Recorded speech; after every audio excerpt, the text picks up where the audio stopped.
Okay, the Rams schedule has been released, and I hope you weren't expecting a fast start. This is RamView. Out there, let's blow them off the line of scrimmage. Headline, Los Angeles. Live from the Ram Cave, I'm Joe Terosian, and this is RamView, the May the 12th, 2023 edition, brought to you by Kistler Law Firm. Injured in an auto accident? Need help? Got questions? Call Kistler Law at 661-206-6990. That's 661-206-6990. And check out KistlerLawFirm.com. That's one word, KistlerLawFirm.com. Kistler Law, they've been fighting for you since 92. And by Temple City Auto Repair. Having some auto issues, get yourself some John and Henry at TempleCityAutoRepair.com. Okay, the NFL has owned another week. They owned a month. They owned probably the first 2 weeks of May as we've been getting ready for the schedule drop. And now they're going to own the next week as everyone is buzzing about the schedule drop. I like it. I think it's interesting. But as I look at the schedule drop, if you're expecting a fast start by the Rams, to get off on the right track, you might want to think again. Who they're opening with. They could be 1-4 in the first 5 weeks. They could be 2-5 in the first 7. That's just the way it looks. And the back half, it should get a little easier. But here's the thing.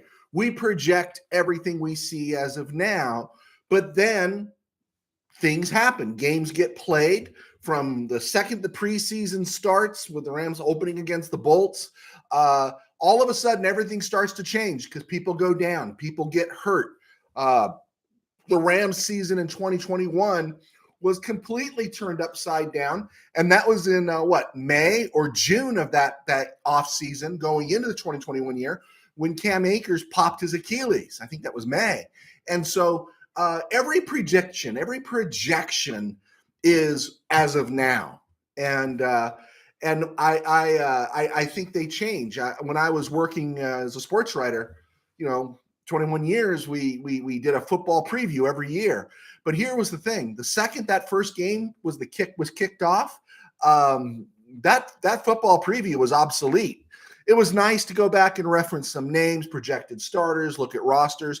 I used to buy my Football for the Serious Fan by Don Heinrich, Street and Smith, Athlon. We buy all those things, and it's nice off-season reading.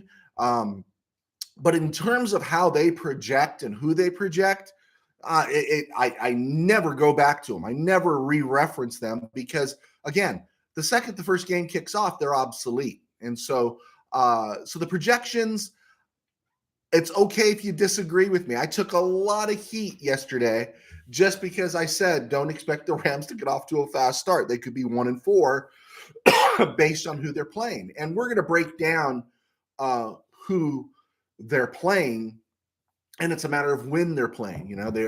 They're going to Baltimore in December, but they get Green Bay at the beginning of go to Lambeau at the beginning of November.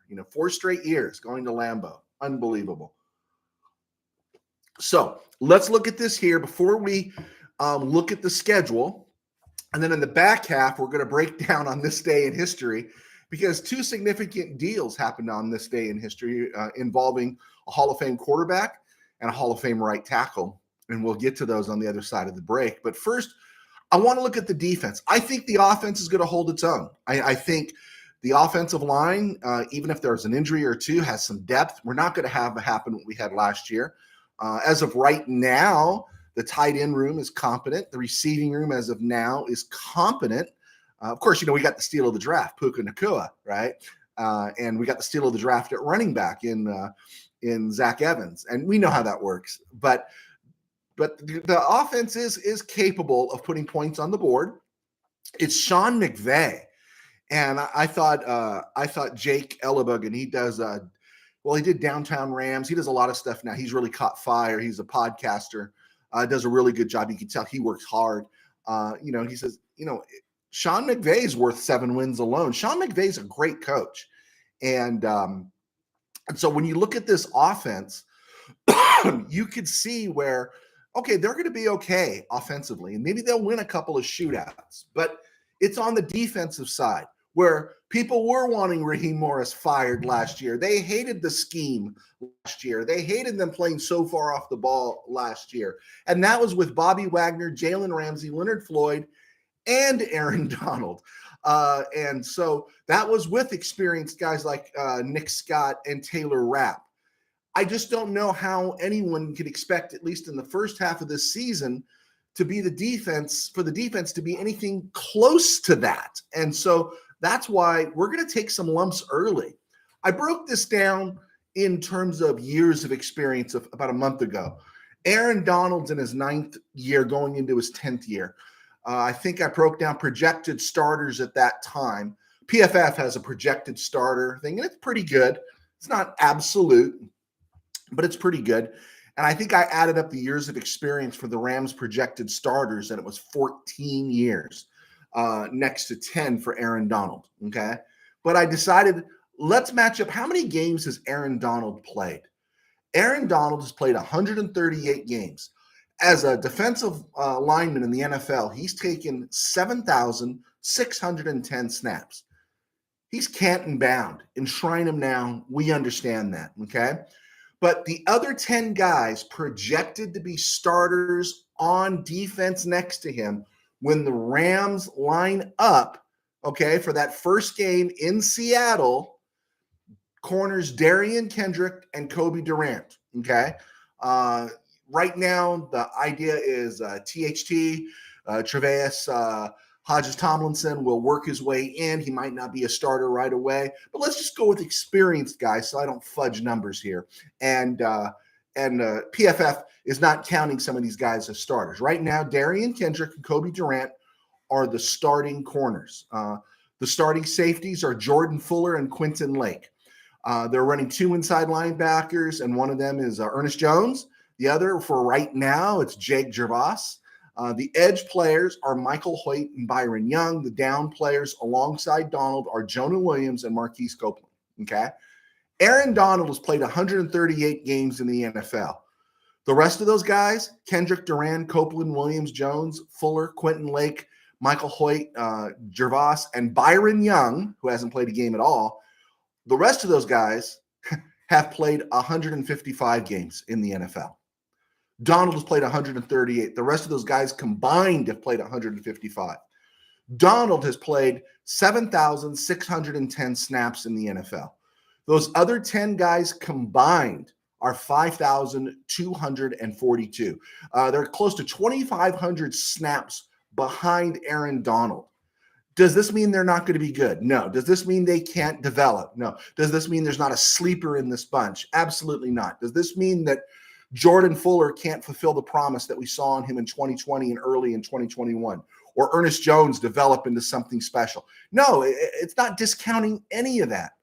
But to expect a defense that has one player with 7,000 snaps and everyone else with less than with 5,000, to expect them to go into Seattle, right? To expect them to go into Seattle, play Frisco, go to Cincy, and play the Eagles, and the Steelers and the Cowboys and the Packers, all on this side of the first bye of their bye this year, which is week 10, to expect them to be successful, that's asking a whole lot. That's asking a whole lot. That's asking a whole lot for this defensive scheme that featured Bobby Wagner, Aaron Donald, Leonard Floyd, Jalen Ramsey, and let's not discount Greg Gaines and A'Shawn Robinson. But somehow this defense is going to be better than those guys playing the same scheme. I just don't see it. And boy, I got red over the Riot Act. You know, the whole thing always comes up, the horns up community, right? I talk about the KBM, the Kiss Butt Media, which, they won't say any truth at all. But there's also the horns up community, which is the horns up community is the community that, if you don't say anything positive about the Rams all the time, then you're not a true Ram fan. True Ram fan is the bitter and the sweet. I'll tell you this. I've been a Ram fan since 1972. The worst fans in pro sports are Ram fans. They are.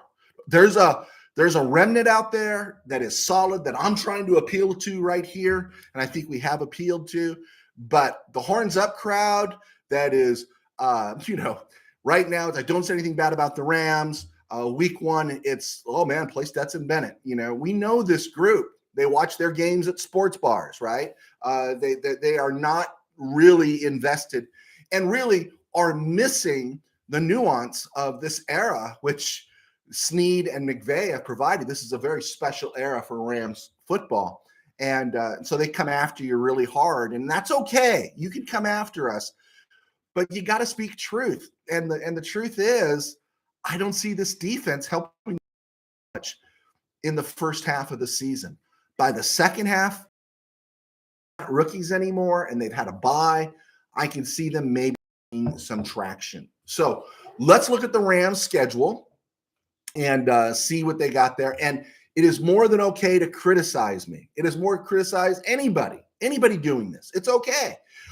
Just don't tell anyone to shut up because everyone's got an opinion. I would never tell you to shut up. It's okay. You can have an opinion. And you know what? That's what the KBM and, well, the horns up crowd is counting on. Don't say anything. Keep it quiet. Don't rock the boat. Well, this is what we do. We rock the boat a little bit. Or very little. Okay, so Rams regular season. Well, let's go preseason games. Rams open the preseason August 12th. They play at home August 12th against the Chargers, at home against the Raiders on August 19th, and then they go to Denver. I like it. 2 home games out of 3. The Rams don't need to travel much, okay? There's a lot of traveling they're doing. Thankfully, they're not going to Europe this year or Mexico, and that's a good thing.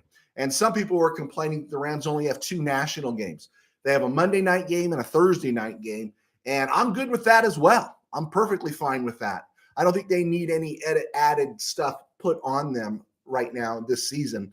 They just need to focus on football and not worry about establishing anything. Okay, so they open up against the Bolts August 12th. All right, cool. The nice thing about that would be is if they didn't charge regular season prices, but we'll let that one ride. Then the Raiders come in. You get to find out what Jimmy G is like in silver and black on August 19th. And then you get to see Sean Payton's version of the Denver Broncos on August 26th out in Mile High or Invesco, whatever they call it now. The interesting thing brought up, and again, on another podcast, I'm not sure which one it was. Maybe it was Rams Up. Mark on Rams Up. I'm not sure who it was, but they brought up the fact that this offseason is so unique in terms of those players I listed, Darian Kendrick, Kobe Durant, Marquise Copeland. Can you really see the Rams not playing these guys during the preseason? That Sean McVay mentality of we don't play starters during the preseason might work on the offensive end. But defensively, with so many young players who need as many reps as they can get, you got to figure some of those guys are going to be getting significant time this preseason. So that'll be interesting to watch as we build through August. Okay, regular season, week 1. The Rams open at Seattle, September 10th. I got that game as of right now a loss. Maybe if Geno Smith goes down in the preseason, which I don't expect him to, the Seahawks were a playoff team last year. They're going to be good this year. I expect them to be contenders in 2024. I do not see the Rams going to Seattle and playing the 12th man and all that with these young guys, okay? With these young guys on defense, I don't see them getting a win there. So they're 0-1, okay? Week 2, the 49ers come to the Rams. This is a chance maybe because the quarterback situation won't be settled at this point. It'll be interesting to see how that works because I think Sam Darnold's going to be under center. And whether it's Sam Darnold or Trey Lance, that part doesn't scare me. It's the rest of the 49ers. And the 49ers won't be as banged up in week 2 as they would be, say, in week 6. We know the 49ers are going to get banged up. They play so physical. They're always banged up. And so I don't know, even if Sam Darnold is playing quarterback, if the Rams get that win. Again, that's another playoff team. I see this game as a loss right now on the schedule for the Rams. So the Rams are 0-2. Week 3, the Rams go to Cincinnati, okay? People aren't just talking about Cincinnati making the playoffs. People are talking about Cincinnati going and winning the Super Bowl. You're facing Joe Burrow. They were a playoff team last year. They've been a playoff team the last 3 years. They are in the middle of their window. Do you really see these Rams corners matching up against Boyd, Higgins, and Chase? Do you see that against Joe Burrow? I think the Rams could put some points on the board in all these games. But do you really see them winning this game in Cincy September 25th? I don't. That's a Monday night game. Rams 0-3, okay? Now, I'm showing some love here. I'm going to upset Coach Elias and loyal RamView follower because he's a good friend of mine, Rich Whittington. These guys are Colts fans. On October 1st, week 4, the Rams go to Indy, okay? I do believe the Rams will win. I don't think the Colts defense is all that special. I think they got some pieces on offense, and they're breaking in Anthony Richardson. Rams should win this game. Rams should win this game in Lucas Oil, and everyone's going to feel really good, right? Because Richardson's a young quarterback. He'll make some mistakes. Maybe some of our young players will make some plays, and we're going to come out 1-3, and everyone's going to be feeling really, really, really good. And I'm getting a note here. Hold on one second. And so Rams go 1-3. Okay. Week 5, the Rams are back in SoFi. That's good. They're back home, but the Eagles are coming to town. Jalen Hurts and his Super Bowl team coming off besides a monster draft, and they didn't take a step back as far back as everyone thought when the offseason began. Kelsey didn't retire at center. Lane Johnson's back at tackle. This team's looking really good right now, and barring an injury or something changing between now and October 8th, there is no way the Rams are going to beat the Eagles in SoFi. There's no way. Again, could there be some injuries? Could things crop up? Could something develop unexpectedly? Of course, but looking at it right now, the Rams are 1-4, baby. 5 weeks in, the Rams are 1-4, and the vultures are going to be out. We know the horns up crowd. Forget the KBM. The horns up crowd's going to say, bench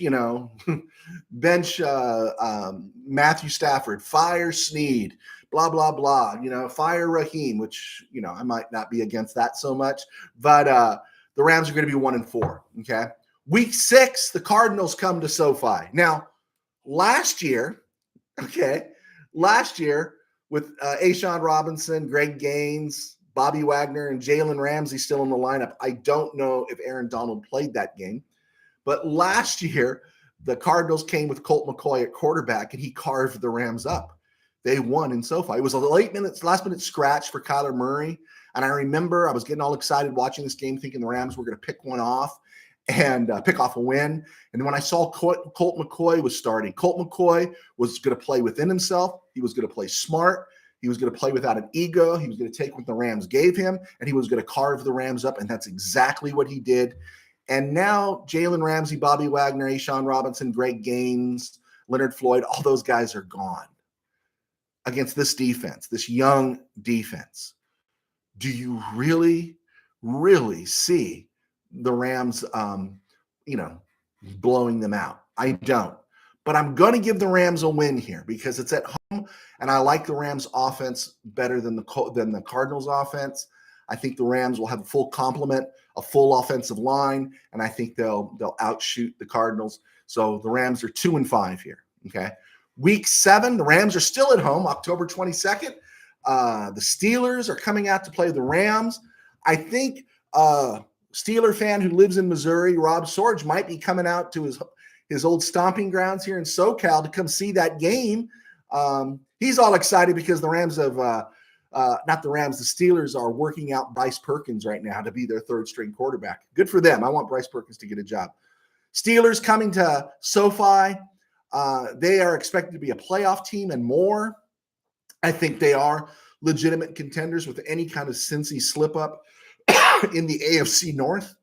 TJ Watt, I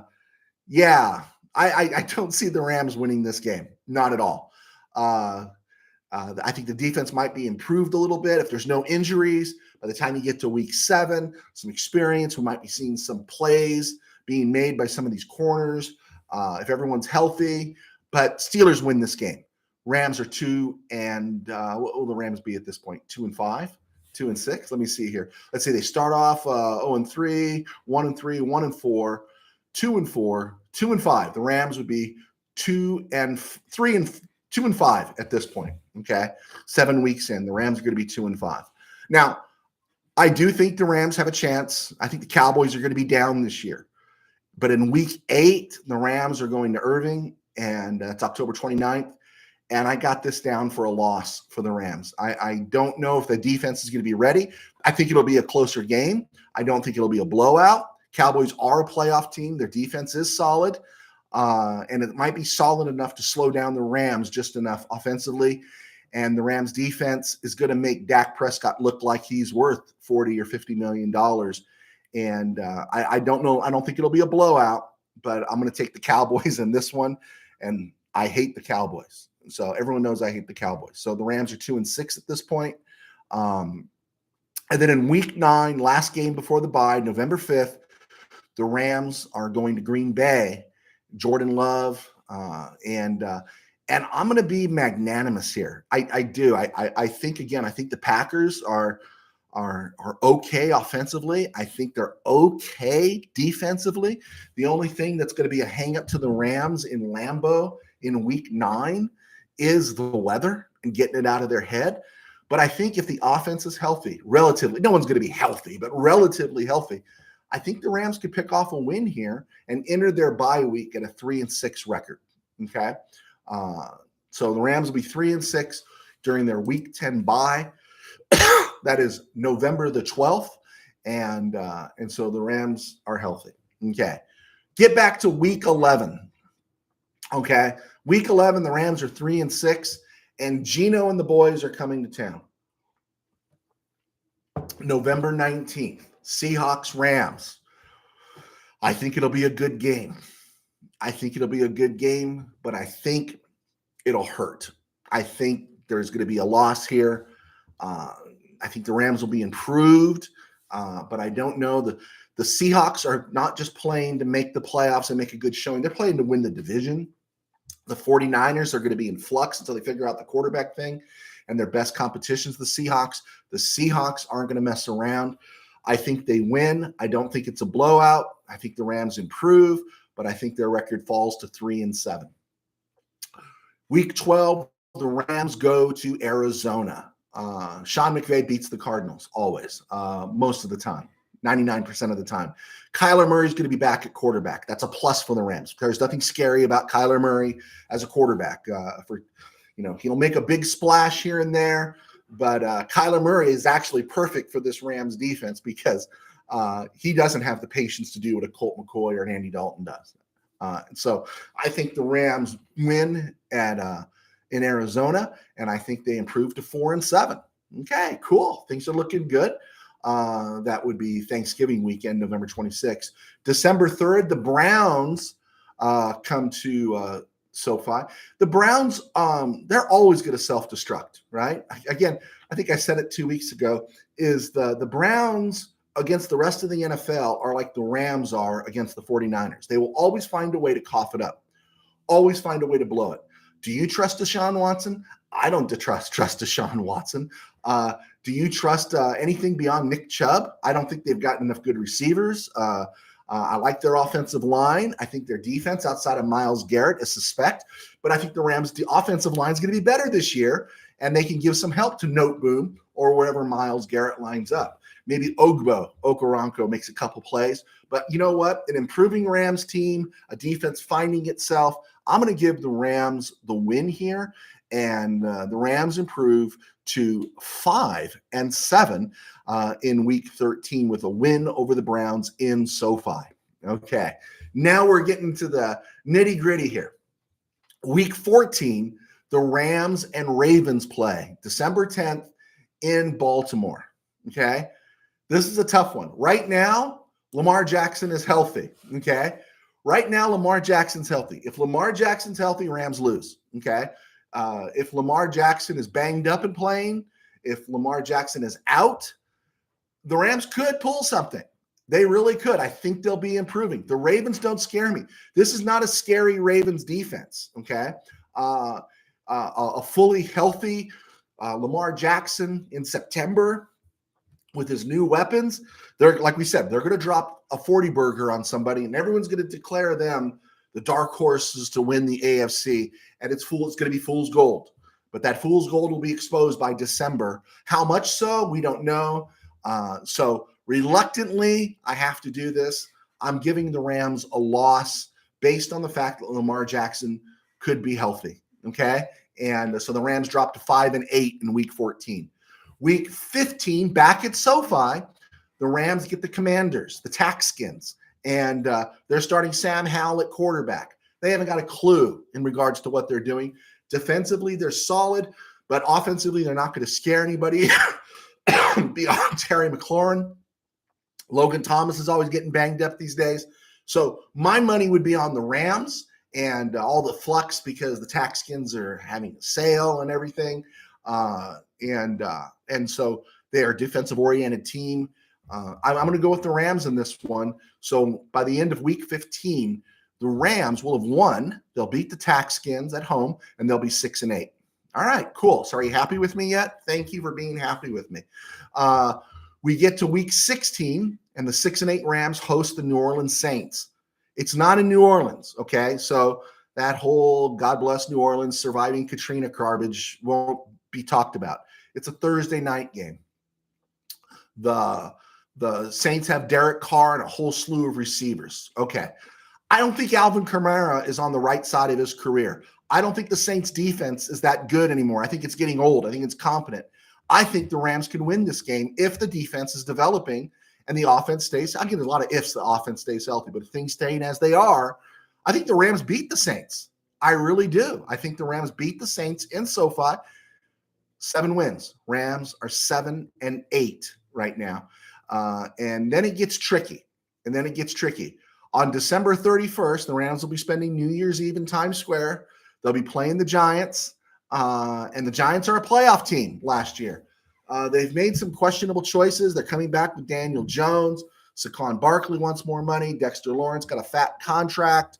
The Giants are interesting because this is something that could really change. Brian Daboll is a good coach. The Giants have more pieces right now than I think the Rams do. Overall, like the Rams offense better.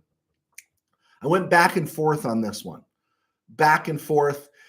And I'm changing my mind. I'm taking the Rams to win on New Year's Eve. I'm going to call it my ode to Jim Everett and Flipper Anderson for the playoff win back in '89. So Rams win there. Rams are 8-8, and they're not going to the playoffs with an 8-8 record. They'd have to pick off another win, like maybe a win in Baltimore, to be considered for in the playoff hunt. But the Rams are 8-8, highly successful season. And then in Week 18, we get the 49ers at home. It'll be interesting to see if the 49ers have solved their quarterback problems. If Sam Darnold or Trey Lance is playing quarterback for the 49ers on January 7th, 2024, Rams are going to win that game. That means the 49ers are in trouble. If Brock Purdy and that team is pretty much held together intact like it was last year, Rams are going to lose that game because the 49ers are either going to want to sew up the division or sew up a home playoff game. And so I'm giving that one to the 49ers. So right now I see the Rams at 8-9 this year based on how this schedule is laid out. Is there a possibility they could pick off a win that second half of the season in Baltimore? Yeah, there is a strong possibility they could pick off that win. Is there a possibility they could pick off a win over the Seahawks in Week 11 coming back off the bye? Yeah, I think there is a possibility. And then we're talking high end, everything going well, a 10-win season for the Rams. Very low end, 7 wins. I can project with this schedule, the way the schedule is laid out, 8. The only thing Ram fans are going to have to be is what they've never been, is patient to make this happen. So, okay, those are my thoughts. I see the Rams going 8-9. It was a long first half of the show here. Let's do a commercial. I'm Joe Tarosian, a sports writer for 21 years. I do RamView, and I write books right now. And that's how I support myself financially, because at my day job, I'm a pastor at a small church in Burbank Nazarene. You can follow us on YouTube at Burbank Faith Virtual. Also on cross social media, we post on Instagram, post on, just type in my name, you'll see it, burbankfaithvirtual.com, or just Burbank Faith Virtual. And so that's what I do. I'm blessed. Some pastors have to, teach or write books, or not write books, teach or do Uber. I get to talk football because of my sponsors, Kister Law, Temple City Auto, and I get to talk football and write books. I'm very blessed. So check out my books. Type in Joe Tarosian on Amazon.com. I've written 2 high school football novels that have been well received. Okay, it is May the 12th, and off-season workouts begin in another 10 days. The OTAs start third week of May, and they go through the middle of June. Mandatory minicamp begins June 3rd. Keep an eye on June 1st. June 1st is another deadline day in terms of making decisions. I think the Rams might have one too many tight ends in the room for right now, and they do need to make some salary cap adjustments to sign this draft class, but we'll see how it plays out. All right, are we good? Okay, on this very 69, the Rams traded Joe Carollo, Don Cross, NFL Today, Jerv Cross, and I'm sorry to say, Joe Carollo, who no one remembers, was a pretty competent offensive lineman for the Rams through most of the 1960s. Those 3 guys, and Don Chai was a journeyman running back. Carollo, Chai, and Irv Cross were sent to the Philadelphia Eagles for Bob Brown and Jim Nettles, and both those guys really paid off for the Rams. Bob Brown was a 10-year right tackle in the NFL. He's in the Hall of Fame right now. He was massive for his generation, 6'4", 280 out of Nebraska. He spent 2 years with the Rams. He was All-Pro both years. One thing that's interesting, I don't have all the details. He hurt his knee after his first year, and before 1972, he was sent to the Oakland Raiders for some draft picks. That part of that deal was the Rams acquired Harry Shue. I think they were looking for some depth, and that was before they acquired John Williams, who manned right tackle for a number of years. But Harry Shue got the first shot, and that was the result of the Bob Brown trade. And no one remembers Bob Brown as a Ram. He spent 2 years there, but he was on that 69 team that started 11-0, and he was on George Allen's last team in 1970. Surprising he didn't end up with the Redskins, but Brown was kind of his own man. Nettles, Jim Nettles, played 4 years for the Rams. He was the first defensive back I really remember. He was a ball hawk. He picked off 16 passes for the Rams. He had 26 in his career, 16 with the Rams. And he was one of the highlights of the Rams in 1972. And he ended up being one of the last cuts of the Rams going into the 1973 season. I think he was released first week of May, and that was 1 week after the Rams acquired Charlie Stukes. And that deal kind of sealed Jim Nettles' fate. He was released, and he retired from the NFL at the age of 30. I'm a big Charlie Stukes fan. I like Charlie Stukes. So that was the 1969 trade on this day. But on this day, the real significant one was the Rams signed Joe Namath as a free agent. There was discussions going back to March about Namath leaving the Jets, coming to the Rams. They were trying to work out a trade before April 1st, but April 1st, the new season began, I think, and that's when Namath's contract was up. And the Jets didn't try to hold on to him. The Rams didn't have to give up anything. And they signed Joe Namath. And I remember that because I was a huge James Harris fan. I was still angry from the 1976 NFC Championship game. I think Steve Ramirez is remembering that game as well. We mention it quite often here. I wanted James Harris in that game, and they kept playing Pat Hayden. I'm a James Harris guy. James Harris led the conference in passing that year. Had that massive game in Miami. But the Rams went, and they made the deal, the splash. Carol Rosenblum was the owner. He made the splash. They brought in Joe Namath, who everyone thought he might still have something left in him because the Jets had been so bad the previous year. They started off 0-11. That was the Lou Holtz fiasco in 76. People thought that, hey, maybe Namath still has some stuff. He could still sling it. And so Namath came in that offseason, which was an interesting offseason for the Rams in 1977. March 9th that year, the Rams traded the rights of Ron Jaworski to the Philadelphia Eagles for the rights to Charlie Young, right? Charlie Young had been an all-pro tight end with the Eagles. By the time he got to the Rams, Chuck Knox couldn't figure out what to do with him, neither could Malavasi, and he became basically a blocking guy. He couldn't displace Terry Nelson.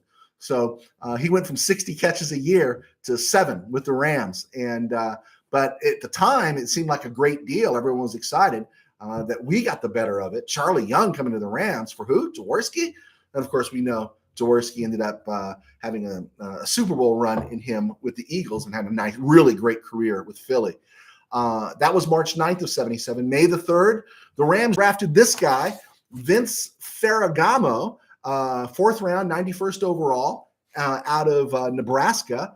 And it was interesting. They drafted him in the 4th round by sending a linebacker in 1976 out of LSU named Ken Bordelon.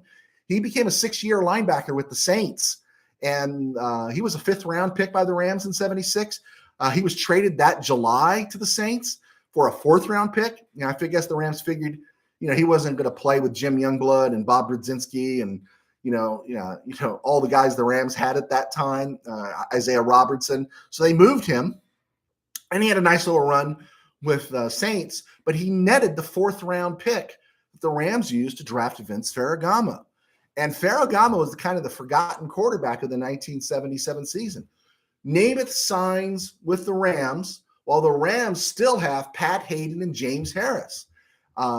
June the 7th, the Rams trade James Harris to San Diego. It still hurts my heart when the Rams traded James Harris to San Diego. And Namath splits time with Hayden during the preseason, but you're not bringing in Joe Namath to be the backup. And if he was washed, no one was going to talk about it. And if there was an offensive line to play behind, it was an offensive line featuring Rick Saul, Dennis Hara, Doug France, John Williams, and Tom Mack, right? So that's going to be okay. Plus, he had a running game in Lawrence McCutcheon, right? You had Capoletti there, right? So if there was an ideal place for Joe Namath to go, the Rams was it. Maybe Chuck Knox wasn't the fit. Maybe that's what also led to some of the bitterness between the Rams and Chuck Knox at the end of 77. Knox had wanted to go to Detroit for more money, but the Rams held him to his contract. And so there's a lot of struggle there. So Namath gets the gig. Namath gets the start and goes 2-2 as a starter. Completes 50 of 107 passes for 600 yards, 3 touchdowns, and 5 interceptions. 4 of those interceptions came in the game in Chicago the 4th week. It was a Monday night rainy game at Soldier Field, and he was pulled with about 2 minutes to play in the 4th quarter. It was a leg injury that they said he got pulled out from. It really was a leg injury, but he got pulled, and he was replaced by Pat Hayden. Hayden comes in and throws a touchdown pass to Dwight Scales, and the Rams lose 24-23. The weird thing about that game is it's the end of Namath's career. Namath never sees the field again in his NFL career, okay? But Bob Avellini, the Bears quarterback out of Maryland, Bob Avellini, maybe one of the worst starting quarterbacks in NFL history, that Monday night had the game of his life. He threw 3 touchdown passes, 2 70-plus yarders to James Scott. The Rams secondary was a disaster that night. And then he threw a heave to the end zone about 30, 40 yards downfield as he was getting racked by Jack Youngblood. And Greg Latta, the tight end, caught it over Monty Jackson. It was the game of Bob Avellini's life, and they beat the Rams 24-23. So Hayden remains the starter for the rest of the season. 8 weeks later, the Rams win 7 of their next 8. They clinch the NFC West. And, of course, ultimately, they lose in the Mud Bowl game, which was how prehistoric was the NFL. The Mud Bowl game was blacked out in Los Angeles in those days. So you would have playoff games blacked out. How preposterous was that? For everything that Rozelle did. Roselle's Roselle's blackout rule. Pete Rozelle needed to clean that one up. So interesting. Namath gave an interview to a New York newspaper in December. He had been benched now for what was that, 2 months, and so he gave this interview, and I'm going to quote some of it because it just speaks a little bit to Namath as the person, recognizing one that his career is about over, but not being a jerk as he's going down for the count. Namath said to the New York Times, "When I first knew I wasn't going to play, I really felt down. For the first few days, I couldn't practice because my leg was out, but later in the week, I really felt depressed. But I was able to come out of that, and I can tell you exactly when. It was the morning of the next game, week 5. And I suddenly said to myself, hey, here I am feeling sorry for myself, and all these other guys are going out there trying to win a game. What if something happens and I do have to go in? I've got to be ready for their sake as well as my own, and I better snap out of it and get ready. Since then, my spirits have been back up. Physically, I feel great. And if I do go back in there, I'm confident. But it's been a new experience for me, and I think I've grown from coping with it." Is that a great attitude of a Hall of Fame quarterback, of Broadway Joe? I mean, that is just a marvelous attitude. Knox, Knox, who was an assistant coach with the Jets when Namath broke in, said that Namath has worked hard, studies film, makes suggestions, practices hard, helps on the sideline. He's a great attitude, Knox says, and it certainly helps to have all the others see a man in his position be that way. It's a very positive effect. Pat Hayden said, he's been a very terrific help to me, and I know I'm going to be a better quarterback because he's been here. He makes a lot of specific suggestions and shares his experience, but more than that, he's been rooting for me, and it's not always that way with a backup. Sometimes the backup hopes you break a leg, but he's just a great person, and it's been a wonderful thing for me to be around him. That's what Pat Hayden said. And finally, Namath said, what I have to offer is experience, noticing things, making suggestions, and I do get enough work and practice to be ready to go in if needed. People say that if we wind up winning the Super Bowl, it will have been worth it, but I say it's already been worth it, no matter what happens, and I do keep myself ready. Is that a great attitude by a Hall of Fame quarterback at the end of his career, knowing that it's the end of the line, knowing that maybe his head coach didn't want him there, and that really gets back to it, because if you are familiar with the Mud Bowl, there was a lot of speculation that the Rams, as that turf slowed down, Hayden was having trouble holding on to the ball, that Knox needed to go to the more experienced quarterback, with a quarterback with a bigger hand, the ability to still throw the ball. And so pretty fascinating. People were saying Namath should have gone in. I think a couple of Ram players said they should have made that switch. But whatever Knox did in the postseason, it was always a bad call, right? And the Rams ended up losing that game to Bob Lee and the Vikings 14-7, and that was the end of Joe Namath's career. But I just loved reading that about Namath, because Namath seems like a good dude who's had a lot of trouble with alcohol and different things, but he seems like he's always seemed like a good dude, and his teammates always respected him. They respected him with the Jets. He wasn't just some pretty boy. And to take that attitude with a young quarterback on his way out, I thought that was just a great find to read and share. All right, folks.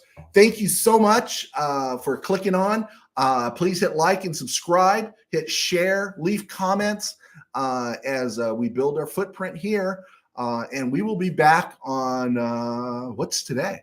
Today's Friday. We will be back on Monday with another episode of RamView FanView. God bless. Take care. Have a great weekend.